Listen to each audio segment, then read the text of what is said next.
हाँ जी, good morning students. अपना जरा नेक्स्ट टॉपिक आप पेज नंबर 88 तो स्टार्ट कर रहे हैं। That is the centroid of a triangle. ठीक है, सेंट्रॉइड ऑफ द ट्रायंगल ਜਿਹੜਾ ਹੁੰਦਾ ਉਹ ਕੀ ਹੁੰਦਾ ਹੈ, ਇਹਨੂੰ ਤੁਸੀਂ ਪਹਿਲਾਂ ਸਮਝਣ ਦੀ ਕੋਸ਼ਿਸ਼ ਕਰਨੀ ਹੈ।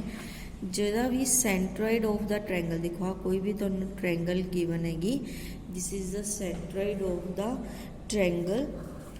जी अपने को लेके इत्थे सेंट्रॉइड ऑफ द ट्रायंगल है। क्लीयर, ये जिहड़ा ये पॉइंट है जिहड़ा ये सब तो पहला तो ध्यान च रखना है, ऑपोजिट साइड नूं की करता है इक्वल पार्ट्स दे विच डिवाइड करता है। ठीक है, यानी कि B D is equal to D C, या फिर आप कह सकते डी की है बी सी का मिड पॉइंट है। तो मिड पॉइंट्स नू जॉइन करके जो पॉइंट बनता है उन्होंने आप की कहने हैं सेंट्रॉइड ऑफ द। ठीक है, मिड पॉइंट यानी कि बी सी का मिड पॉइंट, ए सी का मिड पॉइंट, सॉरी ए सी का नहीं, हाँ जी ए सी का मिड पॉइंट, तो इतों जो परपेंडिकुलर आप ड्रा करा तो इधरों जो पॉइंट ड्रा करा तो जिथे ये तीनों इंटरसैक्ट करते उन्होंने आप की कहने हैं सेंट्रॉइड कहने हैं। पर ये मेन तुसी जिहड़ा है वो याद की रखना है कि जो सेंट्रॉइड हुंदा वो ए डी लाइन नूं देखो देखण च पता लग रहा है ए डी लाइन नूं 2:1 दे विच डिवाइड करता है। ये चीज़ तुसी याद रखनी है। तुसी दो चीज़ां याद रखनी है, एक तो ये याद रखना है डी की है बी सी का मिड पॉइंट है, तो जिहड़ा जी पॉइंट है ये सेंट्रॉइड ये ए डी लाइन नूं 2:1 दे विच डिवाइड करता है। ठीक है, ये याद रखनी है। पर अपना जिहड़ा मेन टॉपिक जिहदे नाल रिलेटेड आप समझ कर रहे हो वो की है सेंट्रॉइड दे आप कोआर्डीनेट्स कड्ढने होंगे। सेंट्रॉइड्स दे कोआर्डीनेट्स कड्ढन दा फार्मूला तुसी याद रखोगे कि जे ए बी सी तीनों तुहानूं गिवन है, ए बी सी वर्टेक्स तीनों गिवन है जिहदे x1 y1 x2 y2 ते x3 y3 कोआर्डीनेट्स है, तो सेंट्रॉइड दे कोआर्डीनेट की होएगा जे एक्स वाई की है, देखो जी एक्स वाई जो है सेंट्रॉइड है, तो एक्स की वैल्यू की होएगी x1 plus x2 plus x3 by 3। ठीक है, तो वाई की वैल्यू होगी y1 plus y2 plus y3 upon 3। ये तुसी याद रखना फार्मूला। सेंट्रॉइड के कोआर्डीनेट्स कड्ढन का फार्मूला सिंपल है, एक्स कोआर्डीनेट वास्ते एक्स कोआर्डीनेट्स का सम कर दो तो 3 नाल डिवाइड कर दो, तो वाई वास्ते वाई कोआर्डीनेट्स का सम कर दो तो 3 नाल डिवाइड कर दो। Clear, that is the coordinates of the centroid of the triangle. उस सैकेंड अपने को आ जाता है incentre of a triangle. Incentre of a triangle जिहड़ा हुंदा है, ठीक है, incentre of a triangle इनू आई नाल डिनोट किया जाता है। देखो ए बी सी ये भी आपानू तीनों जिहड़े हैगे वर्सेस दे कोआर्डीनेट्स पता x1 y1 x2 y2 x3 y3। Clear, तो ये तुहानू एक तो पता होना चाहिए।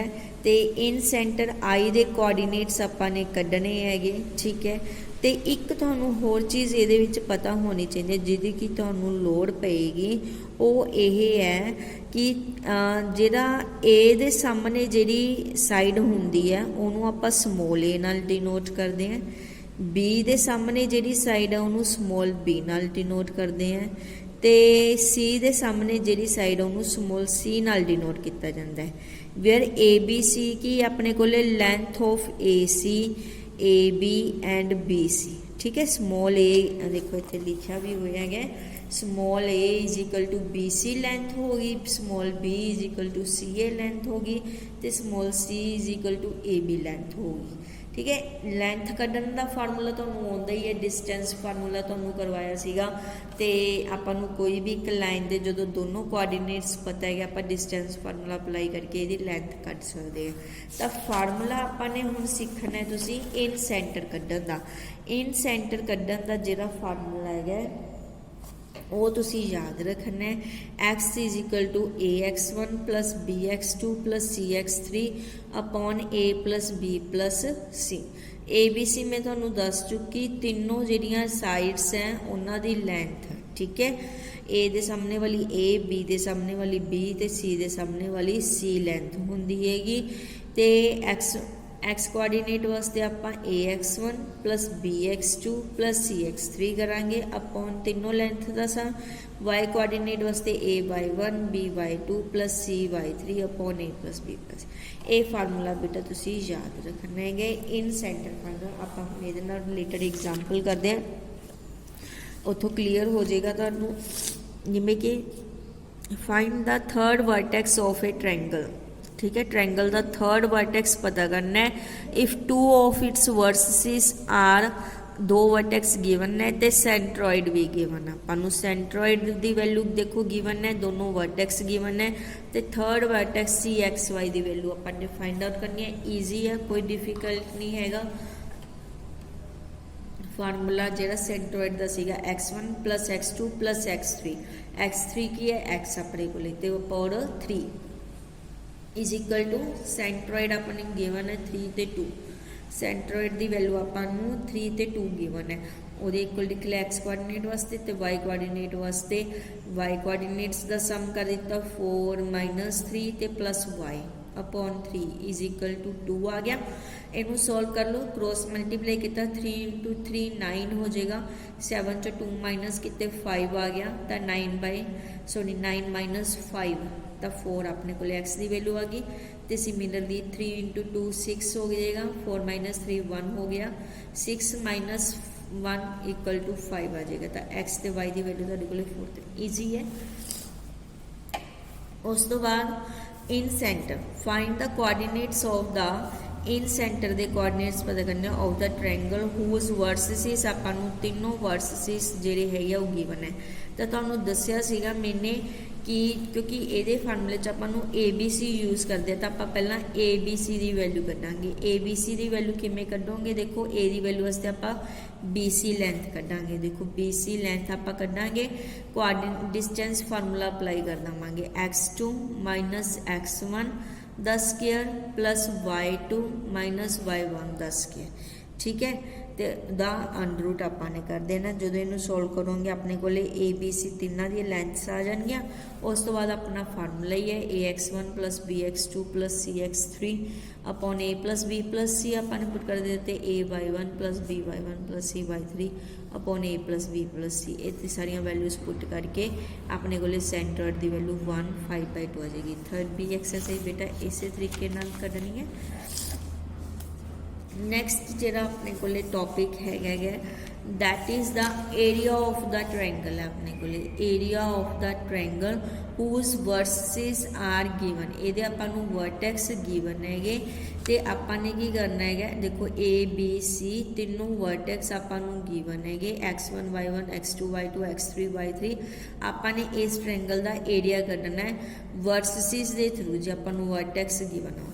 तो वह फार्मूला बेटा तुसी याद रखना है 1/2 x1 y2 minus x2 y1 plus x2 y3 minus x3 y2 plus x3 y1 minus x1 y3। ये फार्मूला तुसी याद रखना है एरिया ऑफ ट्रायंगल कढ़न का। इनू लिखोगे किस तरह, जो समझने की कोशिश करनी है 1/2 तो मुरे आएगी, तुसी इनू कित्थों शुरू कर सकते हैं, इस तरह लिख सकते हैं। ए पहला तुसी की करो, देखो तुसी x1 y1 x2 y2 x3 y3 x1 y1, ठीक है। इस तरीके नाल तुसी की करना है, इन्हों लिख लेना है। जो तुहानूं आ फार्मूला इदां याद करने च दिक्कत होती है, तुसी इनू की करो इस तरह लिख लो। जो भी तुहानूं कोआर्डीनेट्स गिवन है तो इन्हों की करी जाना, तुसी क्रॉस मल्टीप्लाई करी जाना है। 1/2 तो तुहाडा बाहर आ ही जाएगा, ठीक है। क्रॉस मल्टीप्लाई किया x1 y2 बिच माइनस का साइन पाना है y1 x2, ठीक है। फिर तुहाडे को लेके आ जाएगा, देखो प्लस का साइन आ जाएगा। फिर इन्हों दोनों की क्रॉस मल्टीप्लाई अगले दो ले लो, x2 y3 माइनस दे y2 x3, क्लीयर। फिर प्लस का साइन पा दिता तुसी, अगले दोनों की क्रॉस मल्टीप्लाई करती गई x3 y1 minus y3 x1, clear. इस तरीके नाल जिहड़ा हैगा तुसी ईजिली ये लिख सकते हो। जो भी तुहानूं तीनों कोआर्डीनेट्स गिवन है, तुसी एरिया ऑफ द जिहड़ा ट्रायंगल है वो फाइंड आउट कर सकते होंगे, क्लीयर। इनू वैसे तुसी सिंपली भी याद रख सकते हो, एडा कोई औखा काम नहीं हैगा। देखो x1 पहला तुसी लैना है तो उस तो अगली टर्म y2 आ जाती है, x1 y2 फिर इन्हों दोनों का उल्टा कर देवांगे, मीनस x नाल 2 लग जाएगा, y नाल 1 लग जाएगा, प्लस x2 y3, x1 तो बाद की आ जाता है x2 आ जाता है, फिर 2 तो अगली टर्म 3 होंगी, x2 y3 x3 y2, फिर अगली टर्म x3 है। इस तरीके नाल भी तुसीं याद करना। तो जिहड़ा एरिया ऑफ ट्रायंगल है इनू आपां डेल्टा नाल डिनोट करते हैं, ठीक है, डेल्टा का साइन है अपने कोले। तो इस चीज़ नू याद रखना है। 3 पॉइंट्स आर कोलिनियर, जदों भी तुहानू ये चीज़ शो करनी होवे कि तीनों पॉइंट्स की है स्ट्रेट लाइन दे विच है जां कोलिनियर है, तो तुसी एरिया ऑफ द ट्रायंगल की है 0 शो कर दोगे। जे एरिया ऑफ ट्रायंगल अपने कोले 0 आ जाता है तो 3 पॉइंट्स की हो जाएंगे अपने कोले कोलिनियर हो जाएंगे। ओके, नैक्सट आपने की करना है area of area of quadrilateral, ठीक है। आपने क्वाड्रिलेटर का एरिया फाइंड आउट करना कि तुहानू चारों वर्टेक्स गिवन है क्वाड्रिलेटर दे, तो उहदा एरिया जो तुसी फाइंड आउट करना है सेम फार्मूला बेटा 1/2 मूरे लगा के तुसी x1 y2 x2 y1, बस ये एक स्टैप होर अगे चला जाएगा x4 y1 minus x1 y4, ठीक है, क्योंकि ये 4 कोआर्डिनेट्स है। मैथड अपना वही सेम रहेगा, इनू भी लिखन का तुसी उमें लिख सकते हो x1 y1 x2 y2 x3 y3 x4 y4 x1 y1, ठीक है, सेम इस मैथड नाल लिखोगे तुसी, बस ये एक कोआर्डिनेटर जिहड़ा हैगा तुहाडा वो इनक्रीज हो जाएगा। बाकी फार्मूला जिहड़ा हैगा सेम उमें लिखना तुसी, जिवें कि आह find the area of the triangle whose vertex, आपां नूं देखो 3 वर्टेक्स गिवन है, एरिया फाइंड आउट करना है। आपने देखो इनू उमें लिख लिया 2 3, पहला वर्टेक्स 2 3 5 7 -3 4 लिख लिया, फिर 2 3 रिपीट कर दिता गा। उस तो बाद एरिया का एरिया ऑफ द ट्रायंगल कढ़ने वास्ते 1/2 आपने मल्टीप्लाई करता 7 × 2 14 माइनस दे 15 प्लस 20 माइनस माइनस देखो इतने प्लस हो जाएगा, एक माइनस इतने फार्मूले च होंगे, एक माइनस इतने आ गया, माइनस दे प्लस 21 हो गया, माइनस दे 9 -8 आ गया। ओके, इनू तुसी कैलकुलेट कर लो, कैलकुलेट करके 23/2 आ जाएगा, दैट इज़ 11.5। पिछे आ लिखना ना भूलियो बेटा, ये जरूर लिखना, क्योंकि एरिया कढ़ रहे हैं ना आप, जो एरिया कढ़ते होंगे कोई ना कोई यूनिट्स जरूर होंगे, जिवें छोटे क्लासा तुसी लाउंदे सी स्क्वेयर सेंटीमीटर है ना, आप लिखते होंगे सी ना छोटे क्लासा के स्क्वेयर सेंटीमीटर इदा जां स्क्वेयर मीटर इस तरह लिखते सी, तो क्योंकि इत्थे आपां मैंशन नहीं हैगी तो आप जर्नल जिहड़े होंगे स्क्वेयर यूनिट्स लिख देंगे, ये तुसीं जरूर लिखना है। उस तो बाद सैकेंड एग्जाम्पल दे विच की centroid of the triangle given है, 2 वर्टेक्स गिवन है, एरिया ऑफ द ट्रायंगल पता करना है। तो फर्स्ट पार्ट उमें है जिवें आपां पिछली एक्सरसाइज करके आए सीगे, पहला तुसीं तीसरा वर्टेक्स है जिहड़ा वो पता कर लोगे, एक्स ते वाई सपोज कर लिया उन्होंने, तो फार्मूला सेम अपना रहेगा। आपने तीसरा वर्टेक्स 8 8 फाइंड आउट कर लिया, फिर अपना एरिया का फार्मूला जिहड़ा है वो अप्लाई कर देवांगे। थर्ड एग्जाम्पल दे विच आपां शो करना है नॉट कोलिनियर, कि तीनों पॉइंट्स है जिहड़े ये नॉट कोलिनियर है। नॉट कोलिनियर जां कोलिनियर वास्ते आपने दस्सिया सीगा एरिया ऑफ द ट्रायंगल तुसीं कढोगे, जे तो नॉट इक्वल टू 0 आ गया तो नॉट कोलिनियर आ गया, जे 0 आ जाएगा तो तीनों पॉइंट्स के हो जाएंगे कोलिनियर हो जाएंगे।